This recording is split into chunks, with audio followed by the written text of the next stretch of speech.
வணக்கம் தோழர்களே, welcome to டட்டர் coaches. நான் உங்கள் ஈஸ்வன். இப்போ நான் வந்து இந்த ஒரு போஸ்ட் வந்து என்னை ரொம்ப டிஸ்டர்ப் பண்ணிடுச்சு. சரி, இதை பற்றி பேசிடலாம் அப்படின்றது தான். ஏன்னா ஆல்ரெடி நான் வந்தே பாரத்தில் ட்ராவல் பண்ணியிருந்தேன். அந்த ட்ராவல் எக்ஸ்பீரியன்ஸை பற்றி பேசுகிறேன்னு சொல்லியிருந்தேன். ஸோ இதை வச்சு அதை பற்றியும் பேச வேண்டியது இருக்குது அப்படின்றனால ரெண்டையும் சேர்த்து பேசிடலாம் அப்படின்றது தான். சரி, வாங்க வீடியோக்குள்ளே போகலாம்.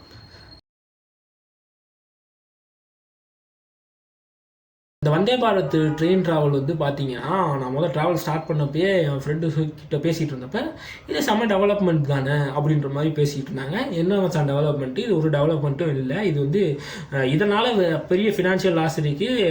ரயில்வேஸுக்கு வந்து கடனில் இருக்குது.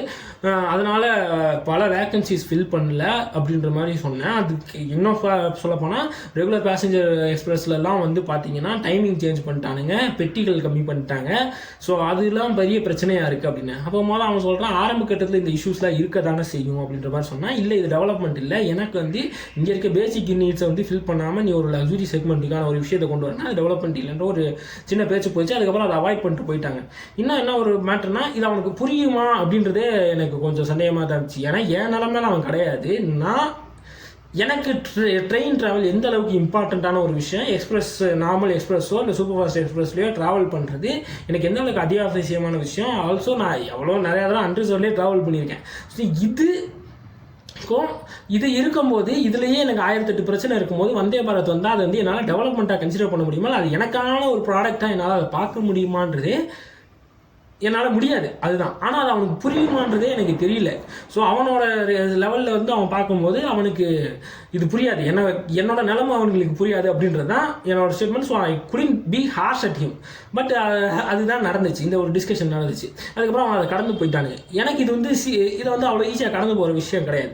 அண்ட் நான் ட்ரெயினுக்குள்ளே போகிறேன். ட்ரெயினுக்குள்ளே போயிட்ட பிறகு பார்த்தீங்கன்னா எனக்கு பெருசாக வித்தியாசமும் தெரியல. நான் வந்து almost double the times cost pay பண்ணி தான் நினைக்கிறேன். அந்த ட்ரெயின் டிக்கெட்டு ப்ரைஸ் எனக்கு மறந்து போச்சு. நான் அதை கம்பேர் பண்ணி அந்த இதையும் ஆட் பண்ணுறேன்.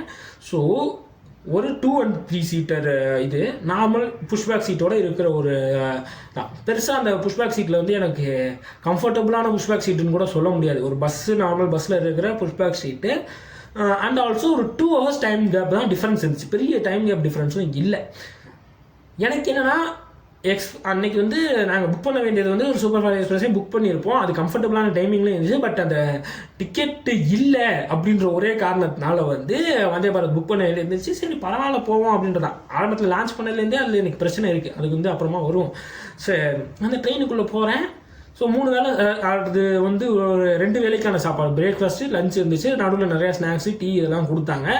ஓகே, எல்லாமே நல்லா இருந்துச்சு. சாப்பாடுலாம் நல்லா இருந்துச்சு. யூஸ்வல் ட்ரெயின் சாப்பாடு மாதிரி இல்லை. சாப்பாடுலாம் நல்லா இருந்துச்சு. ஒரு water bottle, 1/2 litre water bottle மட்டும் தான் கொடுப்பேன்னு சொன்னாங்க. ஸோ அது வந்து நடுவில் எதுவுமே வாங்க முடியல. என்க்ளோஸ்டாக இருந்துச்சு. ஸோ அது ஒரு விஷயம். பட் இப்படி தான் நாங்கள் போயிட்டுருந்தோம். அப்புறம் நான் வந்து ரெஸ்ட் ரூம் போனால் ஃப்ளஷ் ஒர்க் ஆகுது, தண்ணி வருது. என்னடா தண்ணி வருதுன்னு ஆச்சரியமாக இருக்குன்னா அப்படிதான். ஏன்னா நார்மல் சூப்பர் ஃபாஸ்ட் எக்ஸ்பிரஸ்லாம் நான் ஒரு நாள் கூட தண்ணி வந்து பார்த்ததில்லை. ரொம்ப ரேர். நான் அதுலேயும் தண்ணி வந்துச்சுன்னா ஆச்சரியமாக பார்ப்பேன். பரவாயில்லையே தண்ணி வருது. நானும் தண்ணி வந்தாலும் இந்த டாய்லெட் பேசின்குள்ளே வர தண்ணியில் வந்து ப்ரெஷரே இருக்காது, போகாது. அவ்வளோ காண்டாகும் அதை பார்க்கும்போது. அந்த அளவுக்கு கடுப்பாக இருக்கும். ஒரு பேசிக் ஃபெசிலிட்டி கூட நல்லா இருக்காது அப்படின்றதுல இதில் தண்ணி நல்லா வருது. அதுக்கப்புறம் அந்த டாய்லெட் சீட்டு இருக்குது பார்த்தீங்களா, அதுக்கு வந்து செப்பரேட்டாக ஒரு பிளாஸ்டிக் கவர்னால் தனியாக பிளாஸ்டிக் ஷீட் இருந்துச்சு. அந்த ஷீட்டை வந்து கவர் பண்ணிட்டு யூஸ் பண்ணிட்டு அதை தூக்கி போட்டுடலாம் குப்பை தொட்டில். ஸோ அந்தளவுக்கு கொஞ்சம் ஹைஜீனுக்கான ஒரு விஷயமும் இருந்துச்சு. இன்னொன்று என்னென்னா, ஃப்ளஷ் பண்ணிட்ட உடனே தண்ணி இதெல்லாம் போயிடுது. ஸோ அப்பயும் வந்து இந்த பூட்டிஸ்லாம் கீழே போகல. ஆனால் அதுக்கப்புறம் வேக்கம் அதை புஷ் பண்ணி உள்ளே இழுத்துட்டு அதுக்கப்புறம் திருப்பி அதுவும் ஆட்டோமேட்டிக்காக ஃப்ளஷ் பண்ணி வாட்டர் வச்சுச்சு. எனக்கு வந்து என்ன இதெல்லாம் நடக்குது அப்படின்ற மாதிரி இல்லை. இந்த அளவுக்கு பண்ணுமா? இந்த அளவுக்கு ஓகே ட்ரெயினில் இருக்குது அப்படின்றது இருந்துச்சு. ஆனால் இது வந்து லக்ஸுரியான்னு கேட்டிங்கன்னா கிடையாது. இது பேசிக்காக ஒரு ட்ரெயினில் இருக்க வேண்டிய ஒரு விஷயம். அதுக்கப்புறம் ட்ரெயினை வந்து கரெக்டாக க்ளீனாக வச்சுருக்கானுங்க. ப்ராப்பராக அப்பப்போ வந்து க்ளீன் பண்ணிடுறாங்க, குப்பையை கலெக்ட் பண்ணிடுறானுங்க, செஞ்சிடறானுங்க. அது எல்லாமே வரிசையாக நடந்துகிட்டே இருக்குது. ஏன்னா இதுக்கு முன்னாடி இதே எக்ஸ்பீரியன்ஸ் நான் ஒரு தடவை ஃப்ளைட்டில் போயிருக்கேன். ஃப்ளைட்டில் எனக்கு இந்த எக்ஸ்பீரியன்ஸ் இருந்திருக்கு. அந்த எக்ஸ்பீரியன்ஸ் வந்து இதுலேயும் வந்துச்சு. பட் ஃப்ளைட்டோட காஸ்ட் ஏன் அப்படி இருக்குன்னா அது ஃப்ளைட்டு, அதனால அந்த காசு அப்படி இருக்குது. இது ட்ரெயின். அண்ட் ஆல்சோ இது வந்து ரொம்ப பேசிக்கான ஒரு விஷயம். இதை காசு கொடுத்து தான் நான் வாங்கணுன்ற அவசியமே கிடையாது. அடிப்படையாக ஒரு ட்ரெயின்னா அதில் டாய்லெட் இருக்குன்னா அந்த டாய்லெட் இந்த மாதிரி ஒர்க் ஆகணும், ஃபங்க்ஷன் ஆகணும். டாய்லெட்டில் தண்ணி வரணும், டாய்லெட்டில் டிஷ்யூ பேப்பர் இருக்கணும். இது அடிப்படையான தேவையான ஒரு விஷயம். பட் அது வந்து நான் இது வரைக்கும் எந்த ட்ரெயின்லையும் நான் பார்த்ததில்லை. மேபி ஏசி கோச்சில் இருக்கலாம், எனக்கு அது தெரியாது. நான் ஏசி கோச்லாம் போனதில்லை, 2 ஏசி தான் போனதே கிடையாது. 3 ஏசி ஒன்று தடவை 2 தடவை போயிருக்கேன். ஸோ அப்படிப்பட்ட இதில் எனக்கு இது ரொம்ப ஆச்சரியமாக இருந்துச்சு. அதுக்கப்புறம் நான் வந்துட்டு இது பண்ணுறேன். ரிட்டர்ன் வரும்போதும் ட்ரெயினில் கிடைக்கல, சதாப்தியில் தான் புக் பண்ண வேண்டியிருந்துச்சு. சதாப்திலையும் இதே மாதிரி ஒரு எக்ஸ்பீரியன்ஸாக இருந்துச்சு. ஸோ சதாப்திலையும் பார்த்தீங்கன்னா அதே மாதிரி ட்ராவல் ஃபீச்சர்ஸ் எல்லாமே நல்லா இருந்துச்சு. ட்ரெயின் சுத்தமாக இருந்துச்சு. ஏன்னா அது பழைய ட்ரெயின் இல்லையா, சதாப்தி வந்து வந்தே பாரத் வந்து புதுசு, சதாப்தி வந்து பழசு. பட் அதுலேயும் அப்படி தான் இருந்துச்சு. ஃபுட்டு கரெக்டாக இருந்துச்சு. இப்போ இங்கே தான் நான் வந்து இப்போ எனக்கு வந்து பெருசாக நோட்டீஸ் பண்ண விஷயங்கள்லாம் இப்போ நோட்டீஸ் சொல்கிறேன். ஏன்னா ஃபுட்டு மொதல் விஷயம், ஃபுட்டு டாய்லெட்டுக்கு வந்து நான் அப்புறமா வரேன், அதை ஆல்ரெடி சொல்லிட்டேன். ஃபுட்டு வந்து சாப்பிட்ற மாதிரி இருந்துச்சு. அண்டு போகும்போது வெஜிடேரியன் மட்டும் தான் இருந்துச்சு. பிரேக்ஃபாஸ்ட்டும் வெஜிடேரியன் மட்டும் தான் கொடுப்பேன்னாங்க. ரிட்டர்ன் வரும்போது தான் அதில் வந்து நான்வெஜ் இருந்துச்சு. It was actually good. Actually vegetarian ஃபுட்டும் நல்லா இருந்துச்சு. சாம்பார், இட்லி, சட்னி வச்சுருந்தாங்க.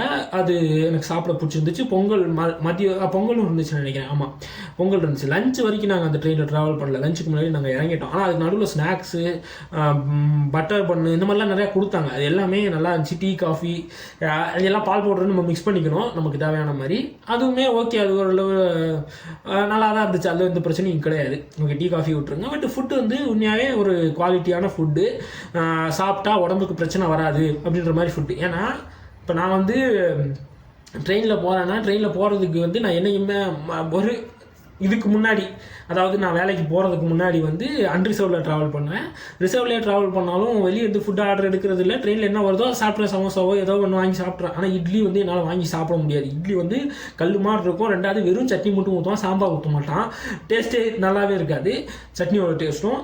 இன்னொரு சைடு பிரெட் ஆம்லேட் வாங்கினேன்னா பிரெட்டு டோஸ்ட் பண்ணாத 2 பிரெட்டு, அப்புறம் ஆம்லேட்டை தொட்டால் லைட்டாக அவ்வளோ எண்ணெய் வலியும் சில்லுன்னு இருக்கும். அதாவது அது எப்படின்னா சில்லான ஆம்லெட்டை மறுபடியும் சூடு பண்ணி எடுத்துகிட்டு வந்து வச்ச மாதிரி இருக்கும். அந்த சாப்பாடும் அந்த ஃபுட்டும் நல்லா இருக்காது. லஞ்சும் பார்த்தீங்கன்னா ஏதாச்சும் மீல்ஸ் கொடுப்பாங்க, ஓரளவு சுமாராக இருக்கும்னாலும் ரொம்ப தண்ணியான சாம்பாரில் பருப்பு இருக்கா தண்ணி இருக்கான்றதே தெரியாது. அந்த மாதிரி நமக்கு வந்து இதை சாப்பிட்டா உடம்பு நல்லா இருக்குமா இருக்காதான்றதே டவுட் இருக்க அளவுக்கு நிறையா சாப்பாடு வந்து கொடுப்பானுங்க ட்ரெயினில். அப்படி தான் இருக்கும். ஆனால் எல்லா ட்ரெயின்லையும் இல்லைனாலும் மேஜர்லி நான் நார்த் இந்தியன் ட்ரெயினுக்கு ட்ராவல் பண்ணும்போது அப்படி தான் ஃபேஸ் பண்ணியிருக்கேன். சவுத்தில் ஓரளவு சுமாராக இருக்கும். பட் அதுவுமே சுமாராக தான் இருக்கும். ஏன்னா சாப்பிட்லாம் ஓரளவு நல்லாயிருக்கும். இருந்தாலும் நான் கொடுக்குற காசுக்கு அது ஒர்த்தியாக இருக்காது. எனக்கு வயிறும் நிறையாது, கொடுக்குற காசுக்கும் ஒர்த்தியாக இருக்காது. 50 ரூபா நினைக்கிறேன் அந்த 2 பிரெட்டு, ஒரு ஆம்லேட்டு. இட்லி 2 இட்லி வெறும் சட்னி வந்து 60 ரூபா இப்படி வாங்குவானுங்க. 15 ரூபா டீயில் வந்து ஹாஃப் கப்பு தான் டீ தருவானுங்க. அந்த மாதிரிலாம் இருக்குன்றப்ப இதில் இவ்வளோ தூரம் தரானுங்களே அப்படின்றது இன்னொரு விஷயம். இது எல்லாமே நல்லா இருந்துச்சு. ஆனால் எனக்கு என்ன ஒரு பிரச்சனைனா, நான்வெஜ்ஜும் பார்த்தீங்கன்னா சிக்கன் நல்லா இருந்துச்சு. வீட்டில் வைக்கிற மாதிரி, அதாவது ஹோட்டலில் இருக்கிற அளவுக்கு டேஸ்ட் இல்லைனாலும் நார்மலாக வீட்டில் செஞ்சால் எவ்வளோ டேஸ்ட் இருக்கும், ஒரு குழம்பு சிக்கன் குழம்பு வச்சா அந்த டேஸ்ட்டில் இருக்கும். அந்த மாதிரி இருந்துச்சு அந்த சிக்கன் கிரேவி. அந்த மாதிரி ஒரு நார்மலான ஃபுட்டை நான் வந்து ஒரு பப்ளிக் டிரான்ஸ்போர்ட்டில் அஃபோர்ட் பண்ணுறதுக்கு, கவர்மெண்ட்டோட இதில் அஃபோர்ட் பண்ணுறதுக்கு நான் இவ்வளோ காசு கொடுத்து நான் ட்ராவல் பண்ணணும். அண்ட் ஆல்சோ நான் நார்மலாக ட்ராவல் பண்ணுற அந்த ட்ரெயின்ஸில் வந்து பார்த்தீங்கன்னா நான் காசு கொடுத்து தான் வாங்குறேன். அதுக்கு வந்து டிக்கெட்டில் இந்த ஃபுட்டெலாம் இன்க்ளூட் கிடையாது. ஸோ ஓகே, அது ஃபைன். நீங்கள் வந்து நான் டிக்கெட்டில் இந்த ஃபுட்லாம் இன்க்ளூட் பண்ணுறீங்க. பேசிக்கான அந்த ப்ரைஸுக்கு அது ஒர்த்தான்னு கேட்டால் 2 ஹவர்ஸு அண்டு ஸ்நாக்கு ஃபுட்டு இதெல்லாம் கேட்டிங்கன்னா ஓகே, அந்த வந்தே பாரத் ட்ராவல் வந்து ஒர்த்தான ட்ராவல் தான், நான் இல்லைன்னு சொல்லலை. ஆனால் இங்கே நான் வந்து ஒரு எக்ஸ்பிரஸில் வந்து நான் காசு கொடுத்து ட்ராவல் பண்ணுறேன்னா, நான் ஒரு ஃபுட்டு வாங்கினேன்னா அந்த ஃபுட்டு வந்து இதுக்கான குவாலிட்டியிலே இல்லை, நான் கொடுக்குற காசுக்கான குவாலிட்டியிலே இல்லை. அப்படின்றப்ப அங்கே நீ டெவலப் பண்ண வேண்டியது இருக்குது. ஆனால் நீ அதை எதையுமே டெவலப் பண்ணாமல், அதை எதையுமே மாற்றாமல், பேசிக்காக நான் என்ன மாதிரி majority of the people use பண்ணக்கூடிய ஒரு விஷயத்தில் நீ எதையுமே டெவலப் பண்ணாமல் அதை அப்படியே கிடக்கட்டும், அவனுக்கு என்னன்னாலும் போகட்டும் அப்படின்னு சொல்லிட்டு நான் காசு அதிகமாக கொடுத்து ட்ராவல் பண்ணுறதுக்கு ரெடியாக இருக்கிறவன். அதாவது இந்த ட்ரெயின் இல்லைன்னா நான் ஃப்ளைட்டில் ட்ராவல் பண்ணுவேன், பஸ்ஸில் ட்ராவல் பண்ணுவேன், அதுக்கான வசதி என்கிட்ட இருக்குது அப்படின்றவனை கூப்பிட்டு வந்துட்டு அவனுக்கான ஒரு ட்ரெயினை நீ கொண்டு வந்துட்டு அந்த ட்ரெயினில் வந்து எல்லா பேசிக் ஃபீச்சர்ஸையும் ப்ராப்பராக மெயின்டைன் பண்ணிக்கிட்டு இருக்கீங்க அப்படின்னு என்ன. நான் ரெகுலராக யூஸ் பண்ணக்கூடிய அந்த ட்ரெயினில் இது இல்லை அப்படின்னு நான் பார்க்கும்போது எனக்கு கோவம் வரதான் செய்யும். இப்போ இதை விட மேஜரான ஒரு இஷ்யூ இது நடந்திருக்கு. அதை பார்த்த உடனே எனக்கு உண்மையாக ரொம்ப வருத்தமான ஒரு விஷயம் அது. ஏன்னா உழைக்கும் வர்க்கத்தை பற்றி இங்கே எவனுமே எப்பயுமே கவலைப்பட மாட்டானுங்க. அது வந்து இதுலேயும் நல்லாவே தெரியுது. அவனுங்க வந்து ஆக்சுவலாக இந்த ஒர்க் வந்து ரொம்ப க்ளோரிஃபை பண்ணி காட்டியிருப்பானுங்க. இந்த சிக்மா மேல்ஸ்ன்ற பேஜில் வந்து women can to do these work அப்படின்றதுலாம் இந்த போஸ்ட் நான் பார்த்துருக்கேன் இதுக்கு முன்னாடி. அதே மாதிரி நிறைய இடத்துல இந்த போஸ்ட்டை காமிப்பாங்க, Indian men are tough, Indian railways are not as you think அப்படின்லாம் போட்டு இதை க்ளோரிஃபை பண்ணி இந்த ரொமான்டிசைஸ் பண்ணி போட்டிருப்பாங்க. அதை பார்க்கும்போது நானும் பார்ப்பேன், இது பார்த்தாலே எனக்கு பதட்டமாக இருக்கும். ஏன்னா 2 போகிக்கு நடுவில் ஒருத்தர் நின்று இது வந்து இடிச்சு லாக் ஆகும் போது, கரெக்டாக இடிக்கும் போது தான் அந்த டென்ஷன் கம்மியாகும். அப்போ செயினை லாக் பண்ணிட்டாங்கன்னா இந்த டென்ஷனில் இது நின்றுக்கும், அப்படின்னா தான் அது கலராது அப்படின்றதுனால அது அப்படி பண்ணுறாங்க. ஆனால் இந்த மெஷினை வச்சு ரீப்ளேஸ் பண்ண முடியும் ஈஸியாகவே. ஆனால் இவ்வளோ இன்வெஸ்ட்மெண்ட் போட்டு இத்தனை மெஷின்ஸ்க்கு இதை ரீப்ளேஸ் பண்ணுறதுக்கு பதிலாக, இத்தனை ட்ரெயினுக்கு இதை ரீப்ளேஸ் பண்ணுறதுக்கு பதிலாக அந்த காசை வந்து எடுத்துகிட்டு போய் வந்தே பாரத் அப்படின்ற ஒரு ட்ரெயினுக்காக செலவு பண்ணி அதை இன்வெஸ்ட் பண்ணி இங்கே ஃபர்தர் டெவலப்மெண்ட்டுக்கான எந்த ஒரு சோர்ஸும் இல்லாத மாதிரி பண்ணி வச்சுருக்காங்க. அப்போ இந்த பீப்புள் இறந்தா பரவாயில்ல. ஏன்னா இதுக்கு முன்னாடி நான் பார்க்கும்போது இல்லை, இறக்குறதுக்கான வாய்ப்பு வந்து ரொம்ப கம்மியாக இருக்குது அப்படின்றதான். ஏன்னா 2 பம்பருக்கு நடுவில் இருக்க போகிறாங்க. அது எப்படி ஷேக் ஆனாலும் அந்த பம்பர் சப்போர்ட்டில் தான் இவங்க நிற்க போகிறாங்க. சில இன்ஜுரிஸ் நடக்க வாய்ப்பு இருக்குது. அப்பயும் பதட்டமாக தான் இருக்கும். அதை பார்த்தாலே அவ்வளோ பதட்டமாக இருக்கும். அண்ட் அதுக்கான எந்த ஒரு விஷயமும் ஸ்டெப்பும் எடுத்து வைக்கணும்னு யோசிக்காமல் அவன் அப்படி தானே அவன் செத்து போகிறான்ற மாதிரி ஒரு கண்டிஷனில் விட்டுட்டு அதுக்கான டெவலப்மெண்ட் இருக்க சிஸ்டத்தில் மாற்ற வேண்டிய விஷயங்கள் நிறையா இருக்குது, மெயின்டைன் பண்ண வேண்டிய விஷயங்கள் நிறையா இருக்குது. அதெல்லாம் டெவலப் பண்ணாமல் எனக்கு இதெல்லாம் தேவையே இல்லை, நான் புதுசாக ஒன்று கொண்டு வந்துடுறேன் அப்படின்னு கொண்டு போயிட்டு அதை கொண்டு வந்து அதை வந்து இந்த சொசைட்டியில் இருக்க, இந்த சமூகத்தில், இந்த நாட்டில் இருக்க மெஜாரிட்டி ஆஃப் த பீப்புளுக்கு அன்அஃபோர்டபுளாக இருக்க ஒரு விஷயத்தை கொண்டு வந்து நிப்பாட்டியிருக்காங்க. அதை டெவலப்மெண்ட்டு இதை யாரால் அஃபோர்ட் பண்ண முடியாது அந்த பீப்புளே நிறைய இடத்துல அதை க்ளோரிஃபை பண்ணி பாருங்கள், நார்மல் எக்ஸ்பிரஸ் பக்கத்தில் வந்தே பாரத் ஓடுது, இது வந்து பிஜேபியோட சக்ஸஸ்ஸு அப்படின்ட்டு க்ளோரிஃபை பண்ணி வைக்கிறது வந்து பார்க்க வருத்தமாகவும் இருக்குது, கோபமாகவும் இருக்குது. அண்ட் ஆல்சோ இதை பற்றி நான் ஒருத்தன்ட்ட பேசுகிறேன்னா அவனுக்கு வந்து என்னோட பிரச்சனை என்ன, இல்லை அடிப்படையில் இங்கே இருக்க மெஜாரிட்டி ஆஃப் த பீப்புளோட நீடு என்ன அப்படின்றது புரியாமல் இது ஆரம்பத்தில் இப்படி தானே இருக்குன்னு சொல்கிற ஸ்டேட்மெண்ட் எவ்வளோ ஹர்ட்ஃபுல்லாக இருக்குன்றது அவனுக்கு நான் இந்த இடத்துல அக்யூஸ் பண்ணுறதுக்காக விரும்பலை. பட் அந்த தாட்டை யோசிக்க வேண்டியது இருக்குது அப்படின்னு நினைக்கிறேன். ஏன்னா இதுதான் அப்படி தான் யோசிச்சாகணும். ஏன்னா அங்கே டெவலப்மெண்ட்டை கொண்டு வரணும், அங்கே முதல் சரி பண்ணணும். இதை வந்து கவர்மெண்ட் பண்ணுற சர்வீஸுன்றது சர்வீஸ், அது என்னதான் லாப நோக்கத்தோடு நடக்கக்கூடிய ஒரு பிஸ்னஸாக இருந்தாலும் முதல் அது சர்வீஸு, மக்களுக்கு தேவையான அடிப்படை விஷயங்களை தான் அதை ரெடி பண்ணி அதை சரி பண்ணிட்டு தான் அது முழுசாக டெவலப் ஆகி அது ஒரு இடத்துக்கு ரீச் ஆன பிறகு நீங்கள் கொண்டு வரலாம். இதுக்கு முன்னாடி கரீப் ராத் வந்து கம்மியான ப்ரைஸில் வந்து ஏசி கோச்சஸில் ட்ரெயின் லான்ச் பண்ணாங்க. அது எல்லாருக்கும் தேவையானது, அது கொடுக்குறது நல்ல விஷயம். ஏன்னா ஒரு கம்மியான ப்ரைஸில் ஏசி கோச்சில் போக முடியுன்றது. ஆல்சோ 3 கம்பார்ட்மெண்ட் கொண்டு வந்தது, அதுவுமே ஓரளவு ப்ரைஸ் கம்மி பண்ணி ஏசி கோச் அஃபேர் பண்ணுறதுக்கு. நான் இப்போ வந்து நடுவில் ட்ராவல் பண்ண 3 கம்பார்ட்மெண்ட் தான் 2-3 தடவை ஏசி கோச்சஸில் ட்ராவல் பண்ணியிருக்கேன். ஸோ அந்த மாதிரி விஷயங்கள்லாம் ஒரு தேவையான ஒரு டெவலப்மெண்ட் இருக்க வேண்டியது. அந்த அதுலேயுமே பார்த்தீங்கன்னா அந்த 3 வரைக்கும் அந்த எக்கனாமிக் கிளாஸ்னு வந்துச்சுனாலே டாய்லெட்டில் தண்ணி வராது. ஏன்னா ஏசி இருக்கும், டாய்லெட்டில் தண்ணி வராது.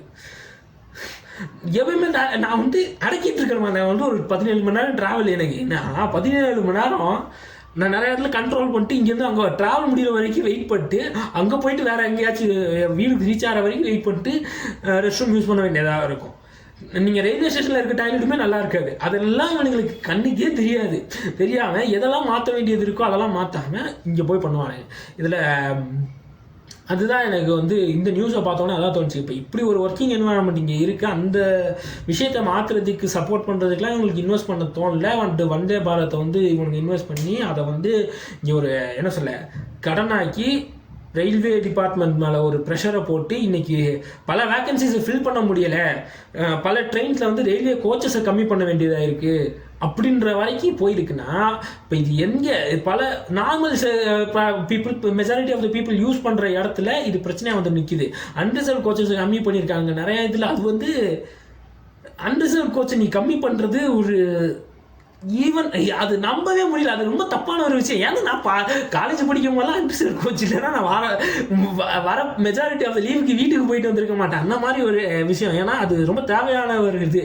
அந்த காசை ட்ரெயின் டிக்கெட்டை கூட அஃபோர்ட் பண்ண முடியாத சூழலில் இருக்கவனுக்கு அன்ரிசர்வ், அப்புறம் அவன் வந்து ரிசர்வ்டு கோச்சுக்குள்ளே வந்துட்டான்னு அவனே கம்ப்ளைண்ட்டும் பண்ணுறது இருக்குது. பார்த்தீங்களா, இங்கே இருக்க கட்டமைப்பு அவனை அந்த இடத்துக்கு தள்ளுது. நான் தப்பு தான் இல்லைன்னு சொல்லல. ஆனால் இங்கே இருக்க கட்டமைப்பு அவனோட ட்ராவல் எக்ஸ்பென்ஸை கூட அவன் மீட் பண்ண முடியாததுக்கான அடிப்படையான விஷயத்தை கூட அவனால் ரீச் பண்ண முடியாத அளவுக்கு தான் இந்த சொசைட்டி இருக்குன்னா, நீ ஒருத்தரோட அவனை கை காமிக்கிறதை விட அதை சரி பண்ண முடியாத ஒரு ஸ்டேட்டு கவர்மெண்ட்டு அங்கே கை காட்டுறதை விட்டுட்டு திருப்பி இவனையே போட்டு நம்ம நொச்சரிச்சுட்டு இருக்கிறது சரி கிடையாது. ஸோ இதுதான் அந்த ஒரு போஸ்ட் பார்த்த உடனே ரொம்ப டிஸ்டர்பிங்காக இருந்துச்சு, உடனே ஷேர் பண்ணணும்னு நினச்சிது. இந்த வந்தே பாரத் இல்லை வந்து இந்த லக்ஸுரியான விஷயம் இல்லை வந்து ஒரு காசு இருக்கவனுக்கான ஒரு டெவலப்மெண்ட்டை வந்து க்ளோரிஃபை பண்ணிட்டு பாருங்கள் எங்கள் ஊர் இவ்வளோ டெவலப் ஆயிடுச்சுன்னு சொல்லாதீங்க. அடிப்படையில் எல்லாருக்குமான ஒரு விஷயத்தை பயன்படுத்தக்கூடிய மெஜாரிட்டி ஆஃப் த பீப்புளுக்கு அது பயன்படுதான்னு யோசிக்க வேண்டியது இருக்குது. அது பயன்படுதா அந்த ஒரு சிஸ்டமுக்குள்ளே இருக்கிற ஒர்க்கிங் பீப்புள் அதுக்கு நமக்கு சர்வீஸ் ப்ரொவைட் பண்ணிக்கிட்டு நம்ம கூட நேரடியாக கான்டாக்ட் இருக்கவங்களோட லைஃப் சைக்கிள் கரெக்டாக இருக்கா, அவங்க வந்து சேஃபாக இருக்காங்களா அப்படின்றதெல்லாம் எதையுமே யோசிக்காமல் தேவையில்லாத ஒரு விஷயத்துக்கு வந்து க்ளோரிஃபை பண்ணி அதை வந்து ஹீரோயிக்காக மாற்றுறது வந்து ரொம்ப தவறான விஷயம். ஸோ அதை தான் நான் ஷேர் பண்ணணும்னு நினச்சேன். நன்றி, வணக்கம், பை.